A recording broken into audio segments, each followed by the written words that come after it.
एक आदमी अर्जुन 1 महीने तक कोमा में रहने के बाद आखिरकार होश में आता है, लेकिन जैसे ही वो हॉस्पिटल से बाहर निकलता है उसके पैरों तले जमीन खिसक जाती है। चारों तरफ सन्नाटा, दीवारों पर खून के धब्बे और गोलियों के निशान। पूरा हॉस्पिटल एक खंडहर बन चुका था। अर्जुन किसी डॉक्टर को ढूंढना चाहता है, लेकिन पूरी बिल्डिंग में कोई इंसान नजर नहीं आता। तभी उसे एक भारी लोहे के दरवाजे के पास कुछ लिखा हुआ दिखता है, अंदर ज़ॉम्बी है। इससे पहले कि अर्जुन कुछ समझ पाए, दरवाजे के पीछे से डरावनी आवाजें आने लगती हैं और कई खून से सने हाथ बाहर निकलते हैं। डर के मारे अर्जुन सीधा वहां से भागता है। जैसे ही वो हॉस्पिटल से बाहर आता है, सामने का नजारा और भी ज्यादा खौफनाक होता है। सैकड़ों सड़ती लाशें खुलेआम पड़ी हैं। अर्जुन को समझ नहीं आता कि उसके साथ हो क्या रहा है। तभी उसकी नजर एक आर्मी हेलीकॉप्टर पर पड़ती है। वो उम्मीद लेकर उसकी तरफ भागता है, लेकिन वहां सिर्फ बर्बादी है, जैसे पूरी आर्मी वाइप्ड आउट हो गई हो। अब अर्जुन को याद आता है कि वो पुलिस में था। 1 महीने पहले अपने दोस्त सूरज के साथ एक लुटेरे को पकड़ने गया था। उन्होंने पहले से रोड पर स्पाइक बिछा रखे थे। लुटेरे की गाड़ी पलटी, लेकिन उन्होंने फायरिंग शुरू कर दी। दोनों ने मिलकर लुटेरों को मार गिराया, लेकिन अर्जुन को सीने में गोली लग गई थी और वो उसी हॉस्पिटल में एडमिट हुआ जहां से अब वो होश में आया है। अब अर्जुन को सबसे ज्यादा चिंता अपनी बीवी और बेटे की है। वो झट से एक पुरानी साइकिल उठाकर घर की ओर निकल पड़ता है। रास्ते में उसे एक आधी कटी हुई लाश रेंगती हुई दिखती है, जिसे देखकर उसकी हालत खराब हो जाती है। वो घर पहुंचता है, लेकिन वहां कोई नहीं होता, ना बीवी ना बेटा, बस खालीपन। तभी उसे रास्ते में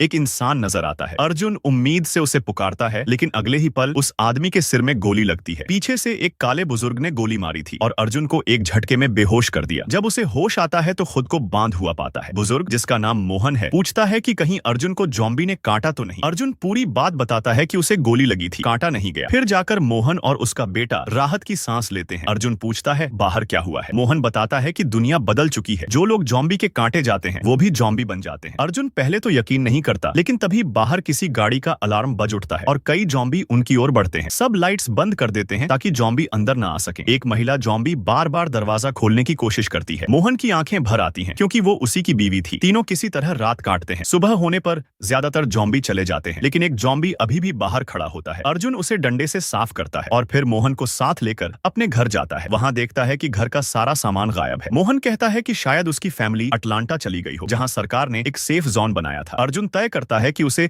अटलांटा जाना होगा। वो पुलिस स्टेशन जाकर हथियार उठाता है और मोहन को भी चलने को कहता है, लेकिन मोहन कहता है कि जब तक उसका बेटा खुद को नहीं संभाल सकता वो कहीं नहीं जाएगा। अर्जुन अकेला सफर शुरू करता है और रेडियो से कोशिश करता है कि किसी सर्वाइवर से संपर्क हो। अटलांटा के पास एक जंगल में कुछ लोग छुपे हैं। वहीं अर्जुन की बीवी और उसका दोस्त सूरज भी है। सबको लगता है अर्जुन मर चुका है, इसलिए उसकी बीवी अब सूरज के साथ रह रही है। उधर अर्जुन रास्ते में फंसा होता है। पेट्रोल खत्म हो चुका होता है। वो एक पेट्रोल पंप जाता है, लेकिन वहां सब लाशें पड़ी होती हैं और तेल पहले ही लूटा जा चुका होता है। तभी उसे एक छोटी बच्ची दिखती है। अर्जुन उसे देख खुश हो जाता है, लेकिन जैसे ही वो पलटती है वो ज़ॉम्बी निकलती है। अर्जुन मजबूरी में उसे शूट करता है। फिर एक फार्म हाउस से उसे एक घोड़ा मिल जाता है और वो उसके साथ अटलांटा की ओर निकल पड़ता है। शहर में घुसते ही उसे समझ आता है कि पूरा शहर एक कब्रिस्तान बन चुका है। एक बासी बस से निकलकर ज़ॉम्बी उस पर झपटते हैं। तभी अर्जुन को एक हेलीकॉप्टर दिखाई देता है। वो खुशी से दौड़ता है, लेकिन सामने नजारा देख उसकी रूह कांप जाती है। पूरा शहर ज़ॉम्बी से भरा पड़ा था। लाखों ज़ॉम्बी उसके पीछे लग जाते हैं। वो भागते भागते एक टैंक के नीचे छुप जाता है, लेकिन कुछ ज़ॉम्बी वहां भी पहुंच जाते हैं। अर्जुन किसी तरह टैंक के अंदर घुस जाता है, लेकिन वहां भी एक ज़ॉम्बी जिंदा हो जाता है। अर्जुन उसे मारता है, लेकिन अब उसके पास बस एक गोली बची है। जब वो खुद को मारने की सोचता है, तभी टैंक के रेडियो से आवाज आती है। कोई सर्वाइवर उसे कॉल कर रहा होता है। कहता है कि वो दक्षिण दिशा की ओर भागे